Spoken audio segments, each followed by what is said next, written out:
سو ہم آج quickly 10 to 11 steps ذکر کریں گے جو کہ ہم رمضان سے فائدہ اٹھا سکتے ہیں. Number 1، purify your intentions.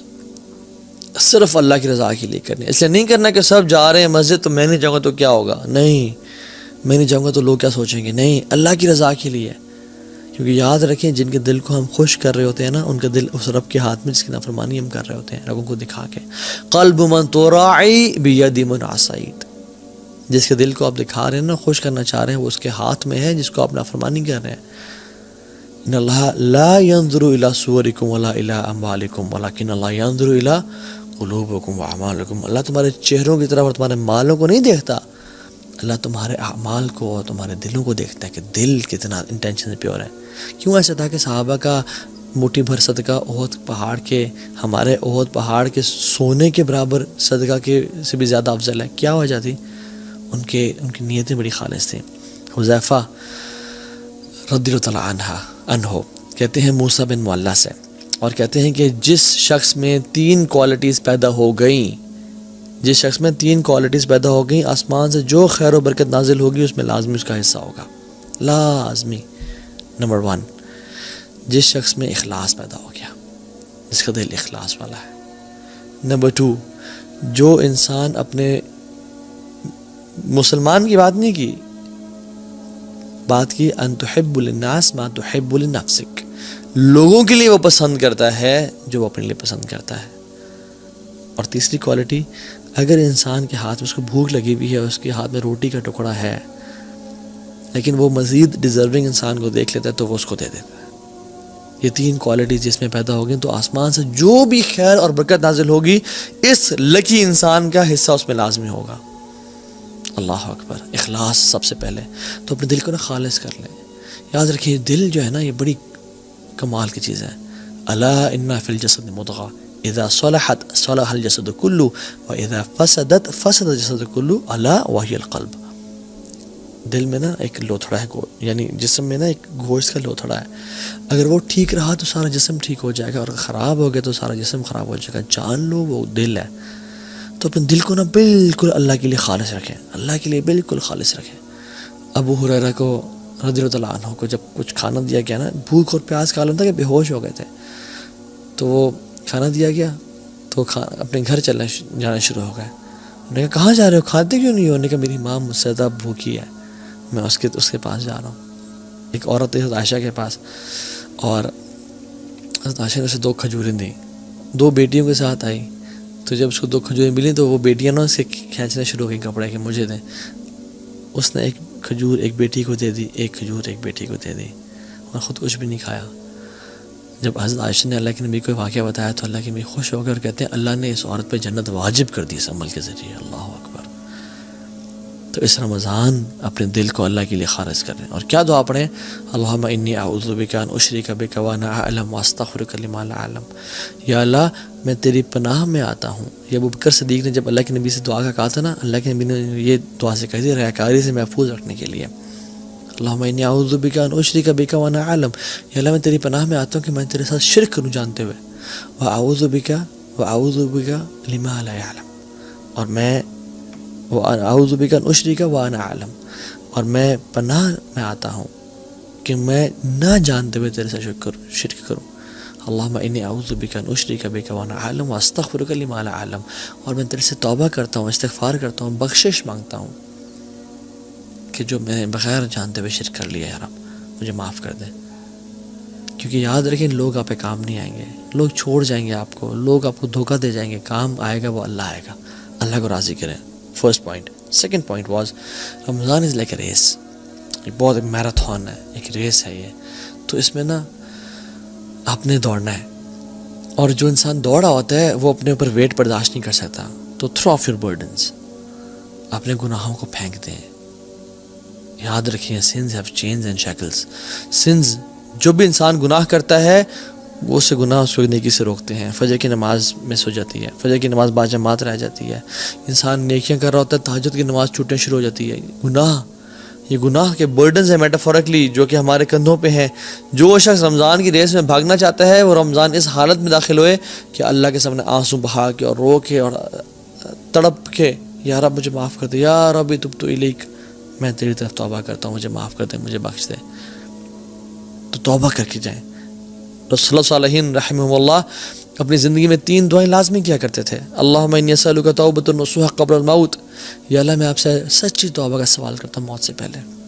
اللہم انی اسألک حسن الخاتمہ، یا اللہ بہترین اینڈنگ کا میں سوال کرتا ہوں آپ سے، بہترین خاتمے کا. اور تیسری، یا مقلب القلوب ثبت قلبی علی دینک، اے دلوں کو پھیرنے والے میرے دل کو دین پہ قائم رکھنا. یہ 3 دعائیں ہم ان کو اپنی زندگی کا حصہ بنائیں اور آنکھوں سے آنسو بہائیں کہ یا رب رمضان میں داخل ہونے والا ہوں، گناہ معاف کر دے، میری زندگی میں چینج کرنا چاہتا ہوں اس رمضان کو. سو تھرو آف یور برڈنز دس رمضان انشاءاللہ. اور جب بھی کوئی گناہ ہو جائے یا اگر پاس میں گناہ ہو گئے ہیں تو کیا کریں، 2 وضو کریں، 2 رکعتیں پڑھیں، اللہ کے سامنے توبہ استغفار کریں، یا رب مجھے معاف کر دیں. اللہ آپ کے گناہوں کو معاف کر دے گا انشاءاللہ. اور یہ مت دیکھیں کہ گناہ چھوٹا ہے یا بڑا ہے، یہ دیکھیں میں کس رب کی نافرمانی کر رہا ہوں، کس رب کی بات کا انکار کر رہا ہوں. لیس کبیرۃ بالاستغفار ولیس صغیرۃ بالاصرار. کبیرہ گناہ کبیرہ نہیں رہتا استغفار کرنے سے، وہ مٹ جاتا ہے، ختم ہو جاتا ہے. ولیس صغیرۃ بالاصرار، اور صغیرہ اصرار کرنے سے صغیرہ نہیں رہتا، وہ کبیرہ بن جاتا ہے کنسسٹنسی کے ساتھ. اللہ تعالیٰ کو جس طرح سے نیک اعمال پسند ہے نا، چاہے تھوڑے ہوں اور کنسسٹنسی سے کیے جائیں، اسی طرح ان گناہوں سے بھی اللہ تعالیٰ کو نفرت ہے جو بے شک چھوٹے ہوں لیکن کنسسٹنسی کے ساتھ کیے جائیں. اللہ چاہتا ہے میں معاف کر دیں. تو اس رمضان میں انٹر ہوں آنسو بہا کے، یا رب جو بھی پچھلے سال گناہ ہو گئے، میں نے اپنے منہ کو کالا کیا، میں نے گناہ کیے، میں نے جو چیز کی، مجھے معاف کر دیں. تیسری چیز، مینیج یور ٹائم. وہ کہتے ہیں نا من علامت المقت اضاعت الوقت. لوزر ہونے کی نشانی یہ ہے کہ انسان اپنا ٹائم کو ضائع کرتا ہے. If you fail to make a plan you plan to fail, if you fail to plan you plan to fail. اگر آپ نے پلان نہیں بنایا رمضان کے انٹر ہونے سے پہلے تو آپ نے یہ پلان بنا لیا ہے کہ پھر میں فیل ہی ہوں گا اس رمضان میں، کچھ نہیں پاؤں گا. سو پلان ایگزیکٹلی کہ مجھے کیا کرنا ہے، سنتیں کس طرح سے پڑھنی ہے، قرآن کو کب ٹائم دینا ہے، دعا کے لیے کون سا ٹائم نکالنا ہے، غریبوں کے ساتھ بیٹھ کے میں نے ان کے ساتھ میں نے کھانا کب شیئر کرنا ہے، راشن ڈسٹریبیوشن میں نے کب کرنی ہے. سارے پلانز بنائے اپنے. سحری سے پہلے وبالاسحار هم یستغفرون، جو نیک لوگ تھے نا وہ سحری سے پہلے، یعنی سحری کے ٹائم پہ فجر سے پہلے توبہ استغفار کیا کرتے تھے. اس ٹائم اپنے آپ کو خالص کر لیں توبہ استغفار کے لیے. استغفر اللہ الذی لا الہ الا هو الحی القیوم واتوب الیہ. اللہ مجھے معاف کر دے، میں بڑا گناہ گار ہوں یا رب، میں بڑا پھسل جاتا ہوں یا رب، مجھے معاف کر دے. 4th پوائنٹ، دل کو صاف کر لیں. عبداللہ بن عباس سے پوچھا گیا کہ آپ رمضان کو کیسے ویلکم کرتے تھے، صحابہ اور آپ لوگ کیسے ویلکم کرتے تھے؟ تو آپ نے کہا کہ ہم رمضان کو ویلکم اس طرح کرتے تھے کہ ہم اپنے دلوں کو صاف اور پاک کر لیتے ہیں، لا الہ الا اللہ. اور ہم تو دلوں کو بغض اور کینے سے بھر کے تسبیحیں تو پھیر لیتے ہیں، نمازیں تو خرید لیتے ہیں، قرآن تو پرچیز کر لیتے ہیں، لیکن دل ہمارے ناپاک ہیں. جس کے خلاف بھی، چاہے ساس ہے یا بہو ہے یا پھپھو ہے یا جو بھی ہے آپ کی لائف میں جس سے آپ کو بغض اور حسد اور کینہ ہے، جس نے ظلم کیا، اخلاق کا اعلیٰ درجہ کیا ہے کہ یا رب تو مجھے معاف کر دے. جو مجھ سے لوگ محبت کرتے ہیں ان کو معاف کر دے، اور جنہوں نے مجھ پہ ظلم اور زیادتی کی یا رب ان کو بھی معاف کر دے. یہ اچھا اخلاق ہے، اللہ آپ سے محبت کرے گا. معاف کر دیں اللہ کی رضا کے لیے انشاءاللہ، انہیں اللہ کے چہرے کے لیے ان کو معاف کر دیں. سعد بن معاذ کون ہیں؟ جن کی وفات پہ اللہ تعالیٰ کا عرش کانپا، 70,000 فرشتے نازل ہوئے. ان میں کوالٹی کیا آتی ہے کہ اللہ کی میں کہا کہ جو شخص اس دروازے سے داخل ہوا نا وہ جنتی ہے. اور ملٹیپل ڈیز کے لیے سعد بن معاذ داخل ہوئے. صحابہ حیران ہو گئے کہ کیا عمل کرتے ہیں.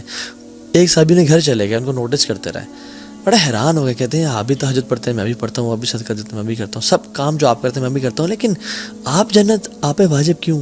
کیا کہتے ہیں؟ جب بھی میں رات کو سوتا ہوں نا، میں نے آج اپنے لوگوں کو، میں مسلمانوں کو معاف کر کے سوتا ہوں. میں نے آج تک کسی مسلمان کے خلاف کینہ اور بغض نہیں رکھا، میں نے دل کی گرہ نہیں رکھی، میں نے حسد نہیں کیا. تو اپنے دلوں کو صاف اور پاک کر لیں. اللہ کو یہ اعمال بڑے پسند ہے. اعمال وہ بھی ہوتے ہیں، میں نے اعمال القلوب، جو دل کے اعمال ہوتے ہیں. ضروری نہیں کہ آپ فزیکلی بھی ایکشنز کر رہے ہو، دل بڑا میٹر کرتا ہے اللہ تعالیٰ کے سامنے. اپنے دل کو صاف اور پاک رکھیں، اللہ دل کو دیکھتا ہے. 4th اور 5th پوائنٹ، روزے رکھیں اور قیام اللیل کریں. حدیث میں آتا ہے من صام رمضان ایمانا واحتسابا، جس سے رمضان کے روزے رکھیں ایمان کے ساتھ اور ہوپنگ ریوارڈ فرام اللہ سبحانہ وتعالیٰ، تو کیا ہوگا؟ غفر لہ ما تقدم من ذنبہ، تمام گناہوں سے معاف کر دیے جائیں گے. اور جس نے قیام اللیل کیا رمضان کی راتوں کو، سب راتوں کو، ایمان کے ساتھ اور اللہ سے اجر کی امید، یا اللہ میں تیرے لیے کر رہا ہوں یار، مجھے تیرے سے اجر چاہیے، اس کے تمام پچھلے گناہ معاف ہو جائیں گے۔ اور جس نے لیلۃ القدر کی رات کو قیام کیا، من قام لیلۃ القدر ایمانا واحتسابا غفر له ما تقدم من ذنبه، اس کے بھی سارے گناہ پچھلے معاف ہو جائیں گے۔ تو وہ خاص اہتمام کے ساتھ سلف صالحین کیا کرتے تھے، مغرب کی نماز کے بعد سحری کرتے، لائٹ سی، ہمارے طرح نہیں بفیز نہیں ہوتے تھے، یا 4 یا 5 منٹ ڈشز نہیں ہوتی تھیں، یا تیل میں تلے ہوئے پکوڑے اور سموسے نہیں ہوتے تھے، لمیٹڈ کھاتے اور صبح غسل کرتے جسٹ ٹو فریش اپ کہ آج ہم قیام اللیل کریں گے، روزانہ مغرب کے بعد غسل کیا، ریڈی پریپیئرڈ، جیسے ہم لوگ جاب کے لیے کرتے ہیں نا، وہ اس طرح قیام اللیل کے لیے غسل کیا کرتے تھے۔ 6th point, work smart, some work hard some work smart. اور ورک اسمارٹ سے میرا مطلب کیا ہے کہ اپنے پیٹ کے روزے کے ساتھ ساتھ نا کان کا، آنکھ کا اور زبان کا بھی روزہ رکھیں، اس دفعہ یہ ٹرائی کریں۔ اللہ نے فرمایا جو روزہ تو رکھتا ہے مگر گالی گلوچ اور گناہ نہیں چھوڑتا، فسق و فجور نہیں چھوڑتا، پیرافریز کر رہا ہوں حدیث کو، لیس لہ الا الجوع، اس کے لیے کچھ نہیں ہے سوائے بھوک کے، وہ بھوکا رہ رہا ہے اور کچھ بھی نہیں اس کو حاصل ہو رہا، بس شاید تھوڑا ویٹ لاس کر لے گا، اس کو اور کچھ حاصل نہیں ہو رہا۔ اللہ کو ایسے بھوکے اور پاسے کی پرواہ ہی کوئی نہیں ہے۔ اور دیکھیں رمضان میں اللہ تعالیٰ ہماری ٹریننگ کر رہے ہیں، یہ بڑا پروفاؤنڈ پوائنٹ ہے، یہ نوٹس کیجیے گا۔ روزہ حلال ہے، بریانی حلال ہے، تکے حلال ہیں، ٹھنڈا پانی حلال ہے، سب حلال ہے۔ اللہ کے حکم کی وجہ سے ہم فجر سے لے کے مغرب تک نہیں کھاتے ہیں، اور وہی کھانا ہم کھاتے ہیں فجر سے پہلے اور مغرب کے بعد، رائٹ؟ اللہ تعالیٰ کہہ رہے ہیں میرے بندو، تم میرے حکم کی وجہ سے حلال سے اجتناب کر رہے ہو، ایون گھر میں کوئی بھی نہیں ہے، تم فریج کھول کے نہیں کھاتے ہو، کیوں؟ میرے رب کا حکم ہے، میں رب کو نافرمانی نہیں کرنی۔ میرے بندو جب تم میرے حکم کی وجہ سے حلال کو چھوڑ رہے ہو کچھ ٹائم کے لیے، تو تم باقی 11 مہینوں میں حرام کیوں نہیں چھوڑتے ہو میرے حکم کی وجہ سے؟ کیوں نہیں چھوڑتے؟ رمضانی مسلمان نہ بنے، پکے ٹکے مسلمان بنے۔ یا ایھا الذین آمنوا ادخلوا فی السلم کافہ، لوگوں 50-50 نہیں، پورے کے پورے دین میں داخل ہو جاؤ۔ سلف صالحین اپنے روزے کو بچانے کے لیے، غیبت چغلی سے بچنے کے لیے وہ مسجد میں چلا جایا کرتے تھے اور پوچھتے تھے کیوں آئے آپ؟ ہم اپنے روزے کو بچانے کے لیے آئے ہیں تاکہ ہم عبادت میں مشغول لیں اور ہم گاسپنگ نہ کریں۔ اللہ